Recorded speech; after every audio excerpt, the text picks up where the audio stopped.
sells fabrics, sustainable fabrics, fabrics made out of orange peels. We are big producers of orange juice. Why we are not producing this here? This company, this startup that sells sustainable fabrics, they are bringing this textiles from India. So how do we make this happen here in Brazil? So it's about building the ecosystems, building the coalitions, redefining the indicators, and value chain integration and design for circularity. These are the key points. Thank you very much, Beatrice. The list is growing longer of tasks to work on. Christina, I'm coming back to you.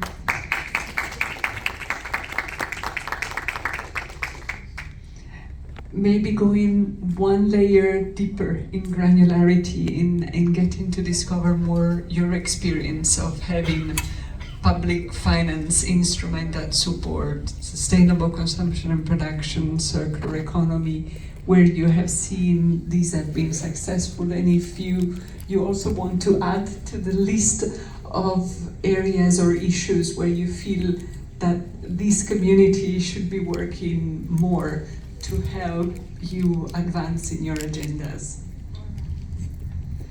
So today I'm really happy because I was working in the Bioeconomy G20 initiative, and yesterday we finally had the agreement on 10 high-level principles for bioeconomy at this group.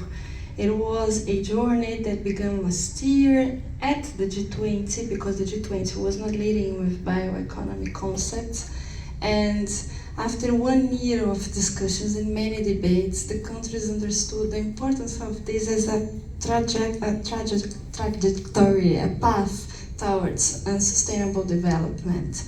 And I see that circular economy is also a very potential path towards sustainable development. It's another way of doing things, and of course of doing economic policies and financial policies as well. And then in this sense, as I was mentioning the ecological transformation plan, all the instruments now, they must consider this dimension of circular economy. And for instance, the Brazilian taxonomy has a environmental goal regarding circular economy specifically, and it's going to be developed at the second stage, because as Beatriz was saying, first we need the national strategy, and we need to also to understand the mitigation, adaptation, and later use criteria for classifying economic activity as sustainable, but also the social and economic goals related to the taxonomy that the Brazilians have incorporated. So our taxonomy is not only related to reducing, removing carbon emissions, but also to promote gender equality and race equality. And we want it to be done as well in the activities that are promoting circular economy. So we still have also this challenge of defining the criteria, having a good data source and a clear data and information agenda. And so I fully agree that we need to connect and to improve this network, or enlarge, better saying, this network that is studying, researching, and analyzing circular economies to inform and to better design the economic policies, and also to better evaluate and monitor, because we need it since the beginning. We know that the right way to build or to develop a public policy is with transparency and participation. And it's not easy to produce those kind of policies. And this is always, to be honest, my fear. We need the communities to participate on this process. So that's why the taxonomy now, for instance, has 200 members. It has a participative committee. We are organizing workshops and many dialogues. And it's a tough process, but it's also beautiful because that's the when you bring plurality and you hear the others, then you really learn, right? So I think that this is an example of a policy that is being built in this way, and I hope that the national strategy and plan of circular economy follows the same shape, let's say.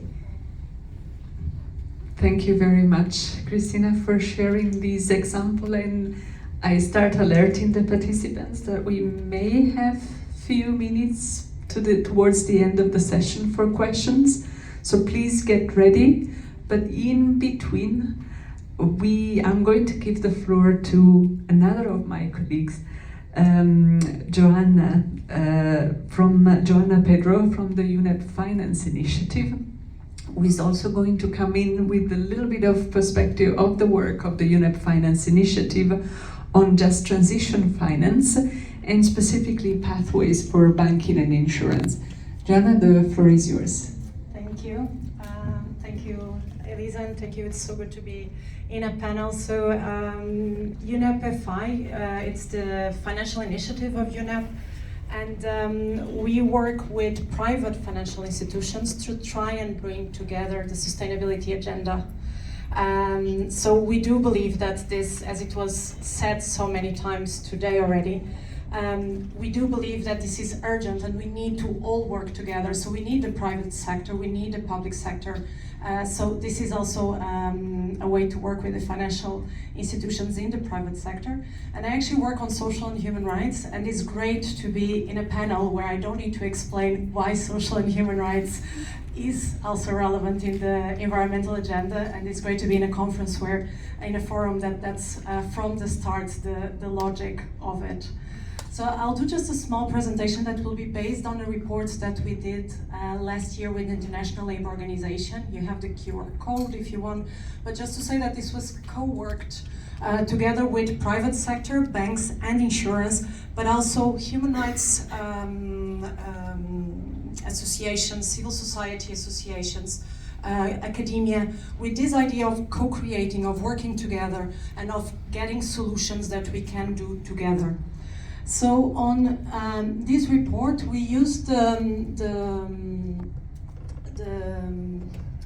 definition of just transition that is defined by the International Labour Organization. I'm just going to repeat it. I think a lot of us know, but just to so it's about promoting environmental sustainable economies and practice that create decent jobs, that create opportunities, that reduce inequality, and that leave no one behind. So this is about maximizing what are the opportunities, so looking at what we are financing and what we are doing, and see what are the opportunities, how can we maximize them, and how can we look at the risks. In the report, we did look mostly at climate action, so just transition on climate action, but of course this goes beyond climate action. And I think one thing that is important, when we speak about when we put the just transition, we often hear that that's going to stop the transition that we need. We often actually hear it as an excuse on not to do the transition, because it seems like if we worry about people, we cannot worry about climate, or if we worry about nature and vice versa. And what we really try to put forward is that we cannot do one without the other. We need people to come along in the journey. We need to work together if we really want a transition to happen. So we really try to push for this. The transition needs to be just in order to happen.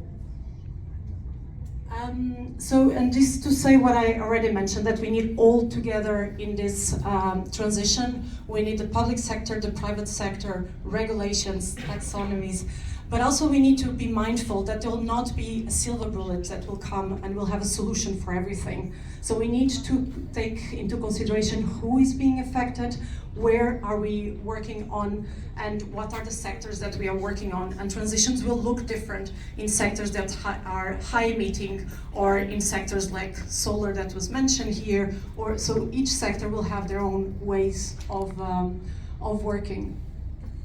And I think one also thing that we sometimes are asked is, why do financial institutions, private financial institutions, care? I think we already saw also, we had already some on why, but clearly there is the part of risk management, on how, by looking into the environmental and the social angle, we can ensure that projects are sustainable, that are done in a way that they do happen and that do bring returns in the long term, if we don't have just this short term, as it was mentioned. Rising regulatory pressure, but also rising the pressure of civil society associations, of institutional financiers. So there is a pressure that we see being raised. And then there is, of course, also the part of business opportunity, which is often the part that is more liked, but it's also a real part when we look at new forms that of technology that are not yet being financed, or when we looked at underserved markets and people that don't have yet access to finance. So, some issues there, but so the way that financial institutions can support the transition and can support it in a way that is just, is of course in terms of financing